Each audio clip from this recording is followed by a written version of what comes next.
തിരുവനന്തപുരത്ത് മുഖ്യമന്ത്രിയുടെ ഔദ്യോഗിക വസതിക്കും വഞ്ചിയൂർ കോടതിക്കും ബോംബ് ഭീഷണി. രാവിലെ വഞ്ചിയൂർ കോടതിയുടെ ഇമെയിലിലാണ് സന്ദേശമെത്തിയത്. പോലീസ് പരിശോധന നടത്തുന്നു. സിജോ വി ജോൺ വിവരങ്ങൾ നൽകും. സിജോ, എന്താണ് ഭീഷണിയിൽ പറയുന്നത്? ഇന്ന് രാവിലെയാണ് ഇത്തരത്തിലൊരു ഇമെയിൽ സന്ദേശം എത്തുന്നത്. വഞ്ചിയൂർ കോടതിയുടെ മേലിലോട്ട് തന്നെയാണ് എത്തുന്നത്. അതോടെ ഈ വഞ്ചിയൂർ കോടതിയിലെ ഉദ്യോഗസ്ഥർ പോലീസിനെ വിവരം അറിയിക്കുകയായിരുന്നു. വഞ്ചിയൂർ പോലീസാണ് നിലവിൽ കോടതി പരിശോധന നടത്തുന്നത്. അതോടൊപ്പം തന്നെ ക്ലിഫ് ഹൗസിന് സമീപവും ക്ലിഫ് ഹൗസിലും പരിശോധന തുടരുകയും ചെയ്യുന്നുണ്ട്. എന്തായാലും അസ്വാഭാവികമായി ഇതുവരെയും ഒന്നും കണ്ടെത്തിയിട്ടില്ല. ബോംബ് വെച്ച് തകർക്കും എന്നുള്ള ഒരു സന്ദേശമാണ് വന്നിരിക്കുന്നത്. ഇത് ആരാണ് ഇത് അയച്ചതെന്ന് സംബന്ധിച്ച് വ്യക്തതയില്ല.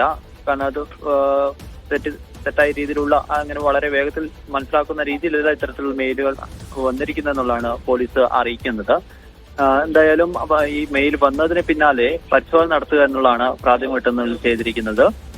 ഇത്തരത്തിൽ നേരത്തെയും ഭീഷണി സന്ദേശം വരുന്നുണ്ടായിരുന്നു. അന്നും പരിശോധന ഇതൊരു വ്യാജ ഭീഷണി സന്ദേശമാണ് അന്ന് വരുന്നത്. അത്തരത്തിലുള്ള സന്ദേശമാണോ എന്നുള്ള ഒരു സംശയമുണ്ട്. എന്തായാലും ഇത് പരിശോധിക്കുന്നുവെന്ന് തന്നെയാണ് പോലീസ് വ്യക്തമാക്കുകയും ചെയ്യുന്നത്. സൈബർ ടീം ഇതിന്റെ ഒരു സോഴ്സ് എവിടെയാണെന്നുള്ളത് സംബന്ധിച്ച് പരിശോധനകൾ ആരംഭിക്കുകയും ചെയ്തിട്ടുണ്ട്.